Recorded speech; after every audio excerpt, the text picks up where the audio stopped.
라고 하는 질문이고요. 두 번째로 나는 지금 무엇을 하고 있는가? 세 번째로는 앞으로는 어떻게 될 것인가? 라는 질문이라고 합니다. 나는 누구인가라고 하는 질문에 대해서 그 무엇보다 나를 아는 것 중요하겠죠? 성도들의 자기인식은 무엇입니까? 나는 하나님의 형상을 닮은 형상대로 지음받은 하나님의 자녀. 우리 한번 따라합시다. 나는 하나님의 형상대로 지음받은 하나님의 자녀. 예, 그렇습니다. 이 마음을 굳게 가지고 살아가기를 주님의 이름으로 축원합니다. 참된 지식이라고 하는 것, 자기에 관한 참된 지식이라고 하는 것, 나를 바로 아는 것부터 출발하는 거죠. 신학자 칼 바르트라고 하는 사람은 하나님을 아는 자만이 나를 알 수 있고 나를 아는 자만이 하나님을 알 수 있다 그랬습니다. 전 뒤에 걸 좀 빼고 싶어요. 앞에 것만. 하나님을 아는 자만이 나를 알 수 있다까지만 했으면 좋겠어요. 왜요? 자기를 아는 자가 하나님을 안다라고 말하면 잘못하면 인본주의 신학이 나올 수 있기 때문에 그렇죠. 그렇죠?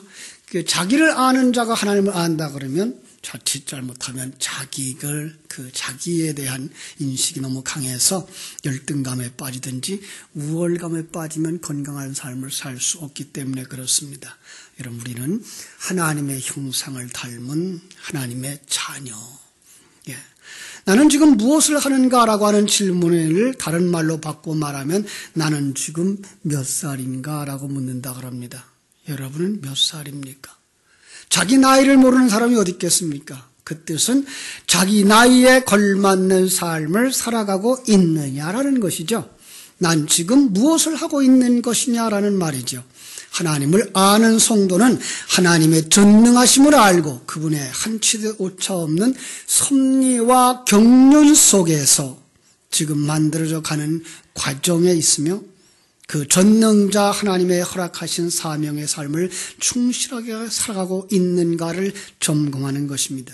나는 사명자의 삶을 살고 있는가라는 질문입니다. 우리 한번 따라합시다. 나는 사명자의 삶을 살고 있는가? 예, 세 번째로는 앞으로 어떻게 될 것이냐라고 하는 질문. 10년 후, 20년 후 나는 무엇을 할 것인가? 인생의 황혼기에 나는 어떤 사람으로 기억될 것인지, 그리고 인생의 종착역은 어디일까?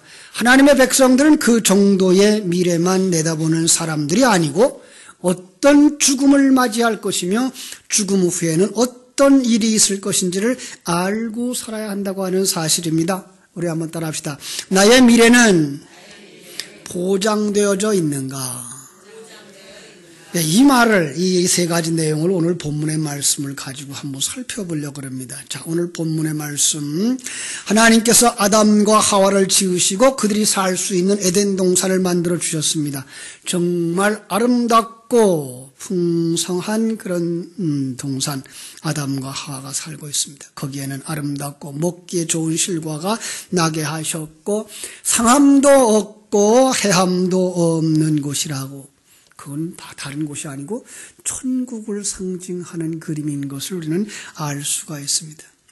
거기 사는 자는 하나님을 창조주로 여기고 하나님을 섬기며 받들고 사는 관리자이지 청지기이지 주인이나 주권자가 아님을 알고 그 주권을 하나님께 드림으로써 행복을 느낄 줄 아는, 그래서 하나님이 내 안에, 내가 하나님 안에 사는 성전으로 완성되는 천국을 의미하는 것입니다. 그런데 하나님의 형상대로 지음받은, 그리고 하나님보다 조금 못하게 지음받은, 인격을 가진 존재로서 만들어진 인간 속에 내가 주인이 되고자 하는 마음이 일어난 것입니다. 그리고 그렇게 살지 못하게 하는 하나님에 대하여서 원망이 일어난 겁니다. 그것을 아는 사단이 유혹하고 돌아옵니다. 뭐라 그럽니까? 이 실과를 먹는 날에는 네가 눈이 밝아져 너희도 하나님처럼 선악을 알게 되고 주권자가 된다, 주인이 된다. 야, 관리자로 있을 필요 없잖아. 그것이 바로 아담과 하와의 마음 속에 있던 불평이었거든요. 이 말을 들은 하와는 또 선악과를 쳐다보니 그럴 듯도 했습니다. 선뜻 손을 내밀어 그 실과를 따먹고 남편에게도 주어 먹게 해서 하나님을 거역하고 반역하는 죄를 짓게 된 것, 그것을 원죄라고 하는, 우리가 다 아는 이야기입니다.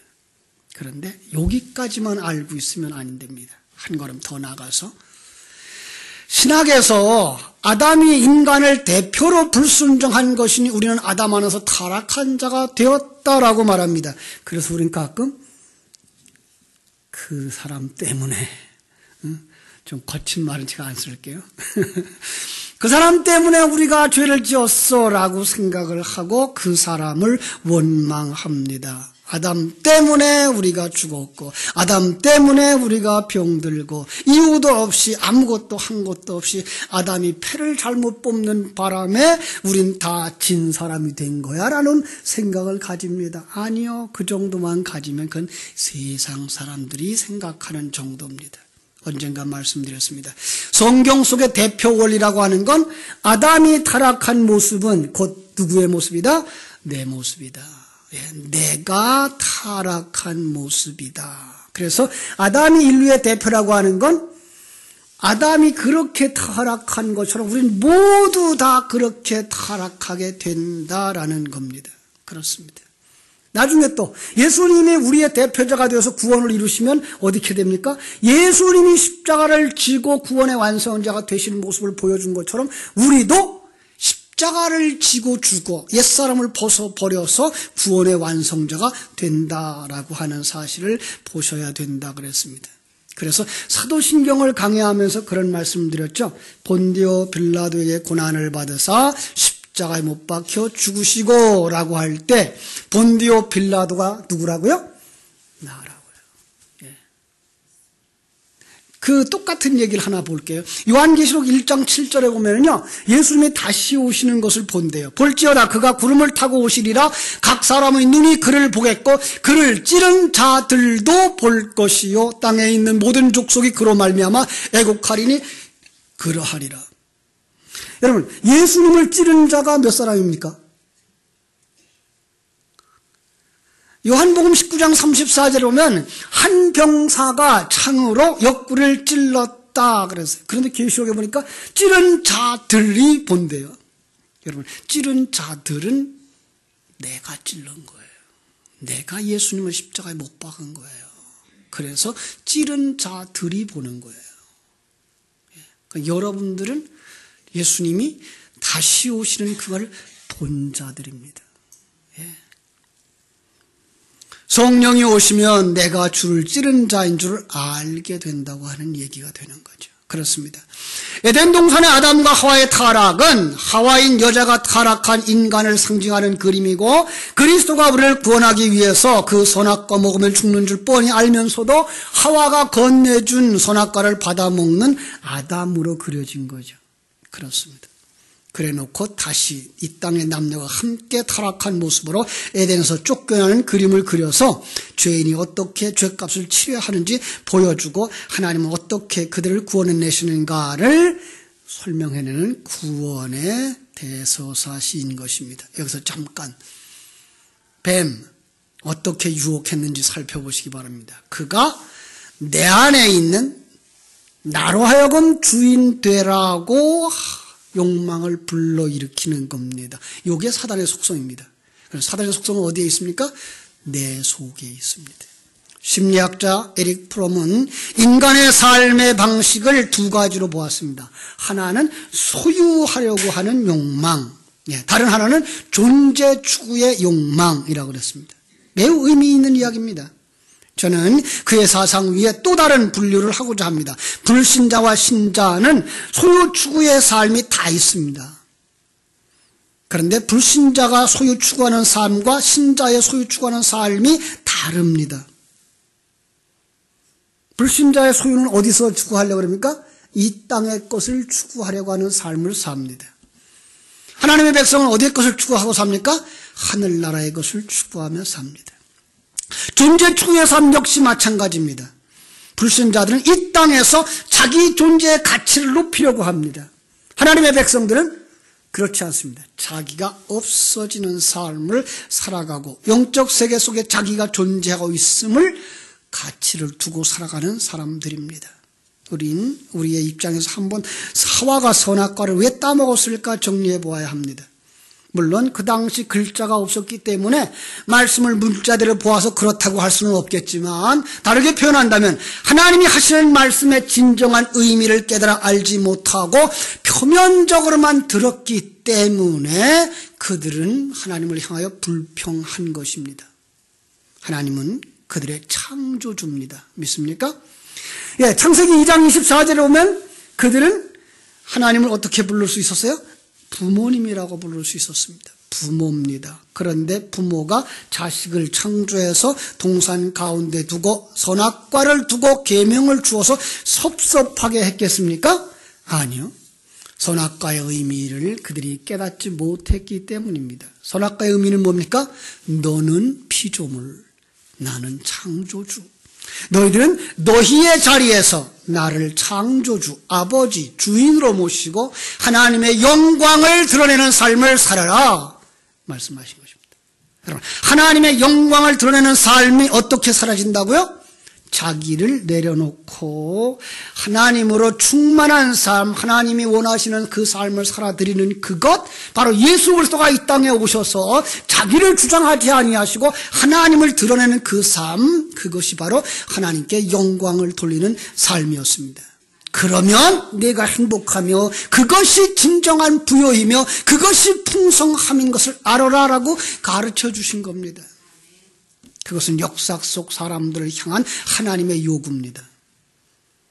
여러분, 그 간단한 이해를 하나 찾아볼 텐데요. 조금 좀 어렵습니다. 에스겔서 17장 3절로 6절입니다. 젊은 분들은 성경 찾아보시고요. 제가 읽어드릴게요.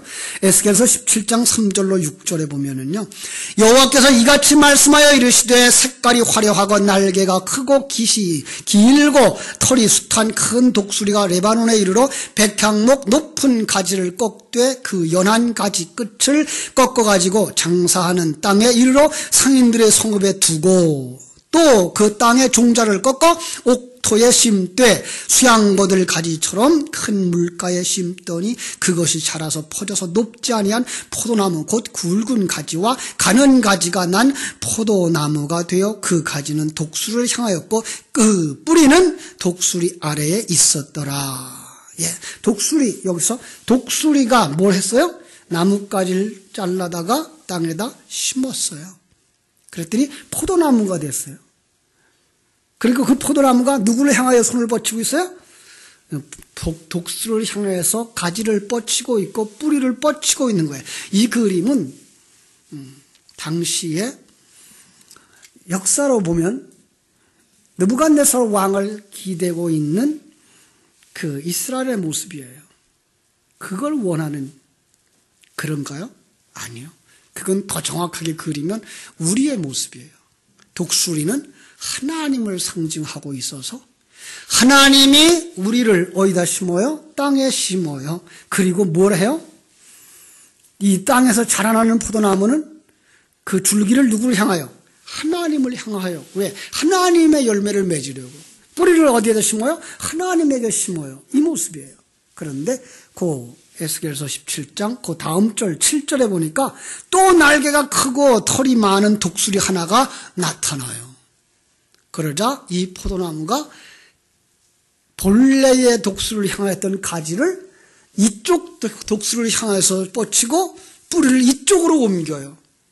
그러면 그 첫 번째 독수리가 가만두겠느냐라고 하는 얘기를 하는 거예요. 두 번째 나타난 독수리가 누굴까요? 그건 하나님을 빙자하고 나타난 사단인 거죠. 세상인 거죠. 악한 것이죠. 그런데 사람들은 그걸 좋아서 그리로 뻗쳐가고 그리로 뿌리를 내리더라는 이런 얘기를 하는 거예요. 자, 에스겔서를 보면 그 당시 이스라엘을 책망하는 글이니까 이스라엘이 타락했다는 얘기고요. 그 글은 유대인들, 바리새인들에게 들려주면서 바리새인들 너희들이 바로 그런 존재라고 얘기하는 것이라면 그럼 오늘 우리에게 이 말씀을 하시는 것은 무슨 뜻일까요? 우리가 그렇게 살고 있다는 거예요. 너희는 하나님이 심어서 하나님의 열매를 맺게 하는 하나님의 자녀이거늘 하나님에게 구하지 아니하고 세상을 향하여 달려가고 세상에 뿌리를 내리면 되겠느냐? 모두 다 그런다는 거예요. 그래서 성경 속에 뭐라 그래요? 의인은 없나니 하나도 없고 모든 사람이 죄를 범하였음에 하나님의 영광에 이르지 못한다라고 말씀하는 것을 우리가 볼 수 있습니다. 왜 타락한다고요? 자기 잘나시려고. 자기 잘났다고, 심지어 창조주 아버지보다 자기가 더 잘났다고 생각하는 그 생각, 교만 때문에. 그래서 성경 속에서는 그런 자들의 모습을 어떤 그림으로 그려주고 있는가 하면 아버지를 배반한 자들의 모습으로 그리는 거예요. 아주 쉬운 얘기는 탕자의 비유도 있겠죠? 그런데 저는 오늘 구약 성경에서 한 군데 찾아볼게요. 사무엘하 18장 32절로 33절. 사무엘하 18장 32절로 33절에 보면요, 거기에 다윗의 아들 압살롬의 이야기가 나와요. 그냥 들으세요. 왕이 구스 사람에게 묻되 젊은 압살롬은 잘 있느냐? 구스 사람이 대답하되 내 주 왕의 원수와 일어나서 왕을 대적하는 자들은 다 그 청년과 같이 되기를 원하나이다. 왕의 마음이 심히 아파 문 위층으로 올라가서 우니라. 그가 올라갈 때 말하기를 내 아들 압살롬아, 내 아들 압살롬아, 차라리 내가 너를 대신하여 죽었다면 압살롬 내 아들아 내 아들아 하였더라. 압살롬이 아버지 다윗 왕을 배반하고, 참 아버지를 거역하고 아버지와 함께 싸우려고 했다가 아버지의 그 부하들에게 당하는 그 모습이죠. 다윗 왕의 아들이 19이었답니다. 그 중에 세 번째가 압살롬인데 외모가 아주 뛰어났대요. 어느 정도 뛰어났다 그러죠? 사무엘하 14장 25절에 보면 온 이스라엘 가운데서 압살롬같이 아름다움으로 크게 칭찬받는 자가 없었으니 그는 발바닥부터 정수리까지 흠이 없음이라. 그의 머리털이 무거움으로 연말마다 깎았으며 그의 머리털을 깎을 때에 그것을 달아본 즉 그의 머리털이 왕의 저울로 200세겔이었더라. 무슨 뜻일까요? 그는 잘난 놈이었다라는 얘기예요. 여러분, 크게 칭찬받는 외모를 가진 자, 그러면 생각나는 사람이 누구죠? 구약의 사울 왕이죠. 사울 왕은 어땠습니까? 다른 사람들보다 어깨 위는 더하였다. 머리 하나는 더 컸다라는 표현을 하는데 그게 소랍니다. 그게 이렇게 짧은 속담이라 그러죠, 우리말로 말하면. 그래서 그 말을 하면, 야, 그 사람은 아주 출중한 사람, 이런 뜻이래요. 키만 큰 것이 아니라 모든 학문과 모든 인격과 모든 품성이 다의 모범이 될 만한 그렇게 출중한 자, 그걸 머리 하나가 더 크다라는 얘기로 표현했다는 거죠. 율법의 규례대로 흠이 없는 자, 남보다 뛰어난 자. 신약에도 사울이라고 하는 사람이 나오죠. 신약에도 사울이 나와요. 흠 없는 자, 내가 잘났어 하는 자. 그런 자를 지난주에는 어떤 사람이라 그랬죠? 지난주 설교. 내가 부자라라고 하는 자라 그랬습니다. 그죠? 같은 의미입니다. 그들을 이제 반역하는 거예요. 그들이 아버지를 반역하는 그림이 압살롬의 이야기로 나오는 거예요. 압살롬이 다윗이 병상에 누워서 그 있는 그 틈을 타서 이 압살롬이 성문에서 왕에게 재판받으러 오는 이들을 불러서 자기가 재판관 노릇을 하고 끌어안고 입맞추고 그들의 마음을 훔칩니다. 마치 아담과 하와를 넘어지게 했던 뱀같이, 포도나무를 유혹했던 다른 독수리같이 왕의 모사 아히도벨까지도 빼앗아 자기 수하에 놓고 반역을 일으킵니다. 그것이 아담의 타락이고 그것이 탕자의 아버지를 떠나는 사건입니다. 그래서 다윗이 아들을 부르는 그 음성과 창세기 3장에 하나님이 아담을 부르는 그 음성과 신약성경 사도행전에서 주님이 사울을 부르는 그 음성이 똑같이 기록되어 있는 겁니다. 아담아, 아담아, 네가 어디 있느냐? 바로 그걸 다윗은 압살롬아 차라리 내가 너같이 되었으면 내가 죽으면 신약에서는 사울아 네가 왜 나를 핍박하느냐 라는 말로 바꾸고 있는 것입니다. 자, 이것을 오늘 서론에서 인간이 추구하는 세 가지로 이렇게 풀어본다면 무슨 뜻입니까? 사울아 네가 누군지 아느냐 라고 하는 질문이고요. 두 번째 질문, 사울아 넌 지금 무엇을 하고 있느냐 라는 질문이고요. 세 번째 질문, 사울아 내가 앞으로 어떻게 될지 아느냐 라고 질문인 것입니다. 여기에 바르게 대답할 수 있는 사람이 없습니다. 성경은 그들을 죽은 자라고 평가합니다. 마치 압살롬이 죽은 것 같이. 세상적 목숨은 살아있으나 영적으로는 죽은 자를 의미하는 것입니다. 아담도 죽었고 사울도 죽었고 우리도 죽은 자들이었던 것을 우리는 압니다. 그런데 거기에 하나님께서 우리를 구원하실 구원의 언약을 선포합니다. 창세기 3장 14절 15절 본문 다음에 나오죠. 여호와 하나님의 뱀에게 이르시되 내가 이렇게 하였으니 네가 모든 가축과 들의 모든 짐승보다 더욱 저주를 받아 배로 다니고 살아있는 동안 흙을 먹을지니라.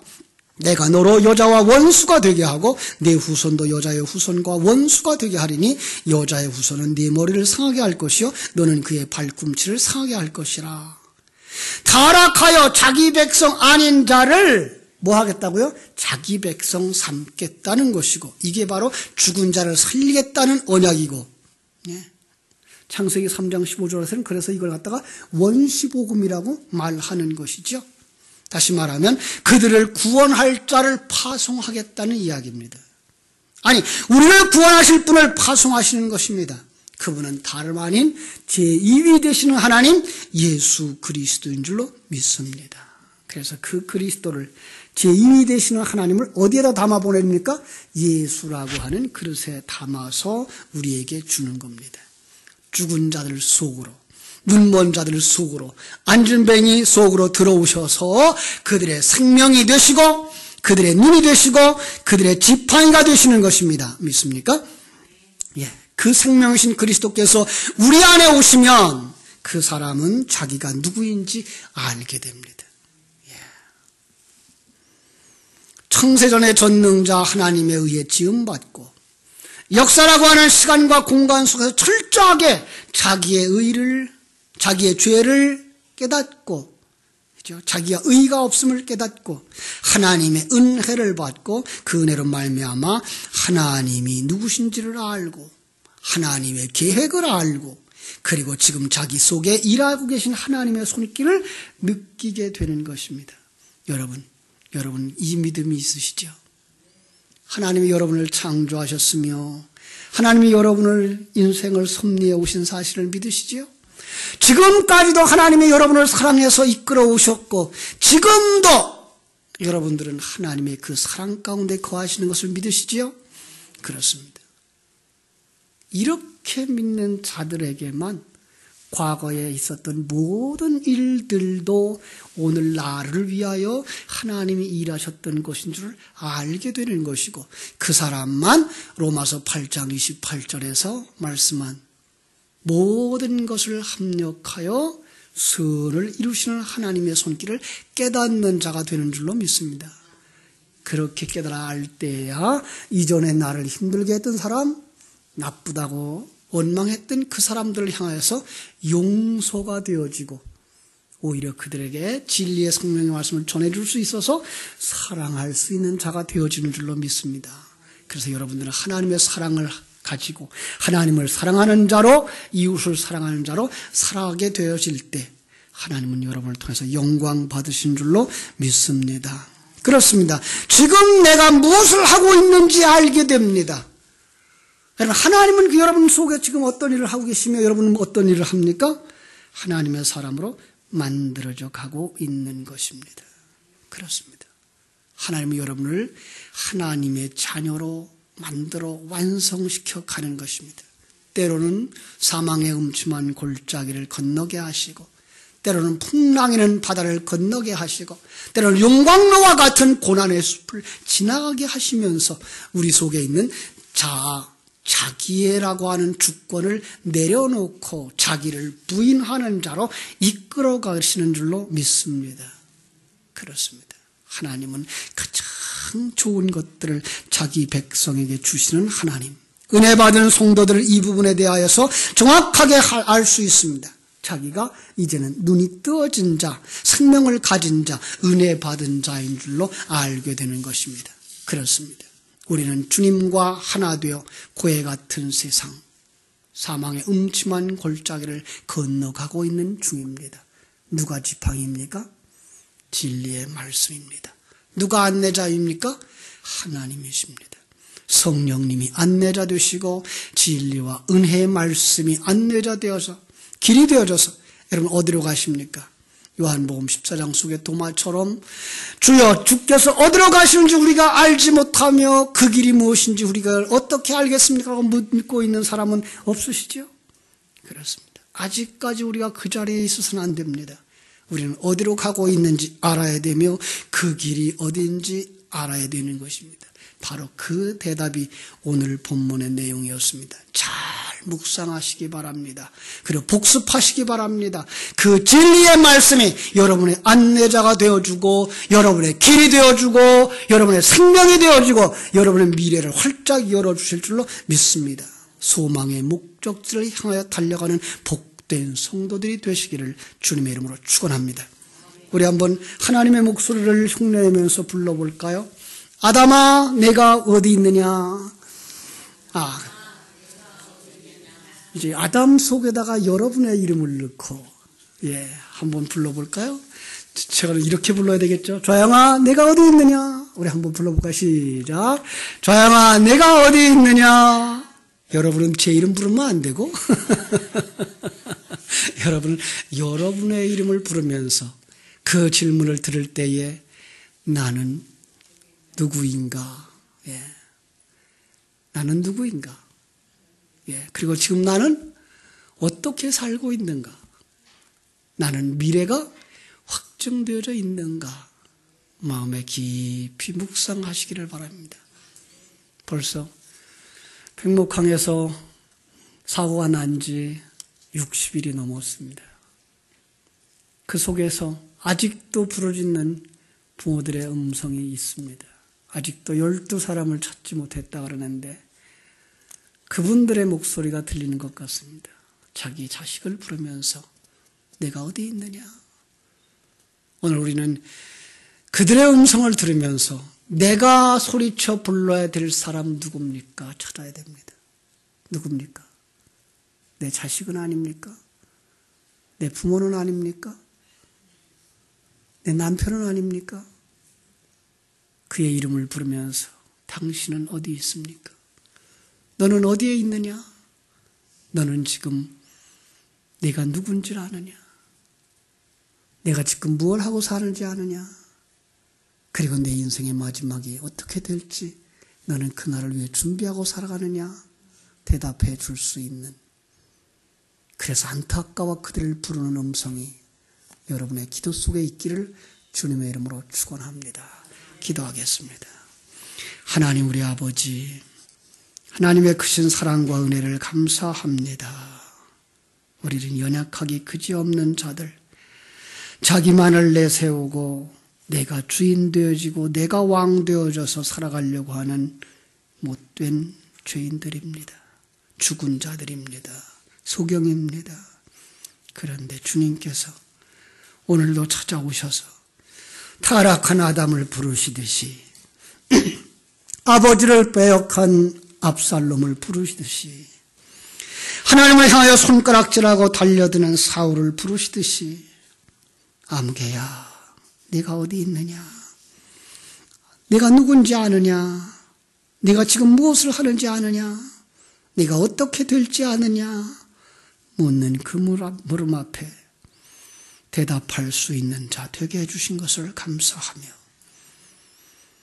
또 내 주변에 내가 불러야 할 사람들, 내 자녀는, 내 부모는, 내 아내는, 내 남편은 정말로 이 사실들을 준비하고 천국의 사람으로 만들어져 가고 있는지 깊이 묵상하고 소리쳐 부르며 기도할 수 있는 당신의 사랑하는 자녀들이 되게 하여 주옵소서. 주께서 당신의 사랑하는 귀한 자녀들의 간절한 기도를 들으사 응답해 주시고 역사해 주시기를 소원하오며 거룩하신 예수님의 이름으로 기도하옵나이다. 아멘.